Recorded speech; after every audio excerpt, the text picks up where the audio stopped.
how many takes were necessary to get that incredible sequence? Because you just lied right now on this very stage saying you can't dance. The imaginary crabs swivel, but delicately. We saw your footwork. We saw it. There's a sort of, I don't know, it all stems from the rampant mating dance in the first movie. And clearly something in that tickled David and Joe and Steve.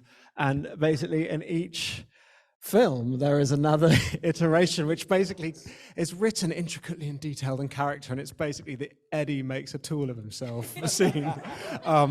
But of course, we took it incredibly seriously, and we spent a long time, David and I and Alex Reynolds, the movement director I work with, talking about, oh, and how could this be? And let's look at real wildlife programs and see how we did all that. And then we did some very embarrassing outtakes, which probably exist, of me sending videos to David going, how about this? You know, sort of really intense dance things. And then eventually it was, how about I just wiggle and put my hands in the air? Is that a bit? And the other thing was, there was this, at the same time, the special effects department were coming up with ideas of what the creatures might be. And so it ended up being, I'd love to say a marriage, but it was more a sort of car crash collision of two ridiculousnesses that met together. The weird thing is it was bloody exhausting. And David would have me coming down like the whole prison like this. And by the time I got to the lines,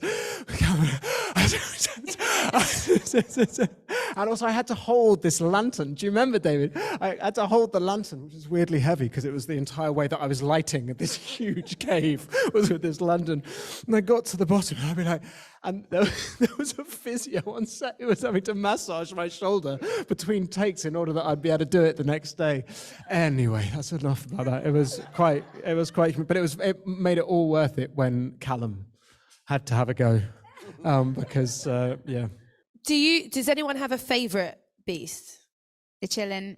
Yeah, and the Niffler. The chillin'. An owl girl. I'm kind of a classic owl person. I'm an owl. Love the chillin'. You will Jude all love loves the Pickett. chillin'. Oh, It's great adoration for Pickett. I also adore Pickett, but and I love that in this movie, Pickett and the sweet and incredibly complicated Niffler Teddy, they join forces. Yeah. And you realise that they're kind of like the siblings that have had a consistent rivalry, either in my coat pocket or down in her case. And here they're forced to step up, and they do. Spoiler alert. Have you learned anything personally from your time playing Newt Scamander in the Fantastic Beasts series? Because he seems to have matured and grown a lot over the films. Oh, that's a lovely question, actually. I adore Newt, and there are many things that I love about him. I love his that he's an incredibly empathetic person. He looks for the good in people. He's also very happy in his own company, and in the company of creatures. He's someone that enjoys silence. I'm someone that, in my anxiety, tend to fill, as I'm doing now, too many words, and I've tried to. But along with that, there are various sort of epithets or things that he said, which I now try and live by. One is that worrying means you suffer twice, which was in the first movie. That I'm a great warrior, and I always tell myself, like, if the horrendous thing's going to happen, there's no point worrying about it because it's going to happen anyway, and then you're just going to have doubled your pain. And there's something that he says to Dumbledore in this piece, which I adore, which is that, and I'm butchering it here, but we all make mistakes in life, but you can try and make things better. And it's the trying that counts. It's the aspiring to make things better that counts. And sometimes you go, oh, I've really screwed that up. Oh, I'm just going to hide away in my hovel and put up the sort of exoskeleton. And I love that actually the way he thinks it's all about trying to make things better. All the Harry Potter fans, Eddie, have been waiting for the moment that your character returns to Hogwarts. How was it for you to film that moment? It's pretty amazing. I've got to say, one of our first scenes. It wasn't actually Hogwarts, but it was in the Hog's Head, and it was a group of us. And he wasn't there, sadly, but a group of us. And we got to sit there and drink butterbeer next to a roaring fire with this group of actors who I adore. And and it felt like I had to pinch myself, going, "This is our job," and it was really remarkable. And as these guys said earlier, walking into the Great Hall and watching Dan interact with the little ones, amazing.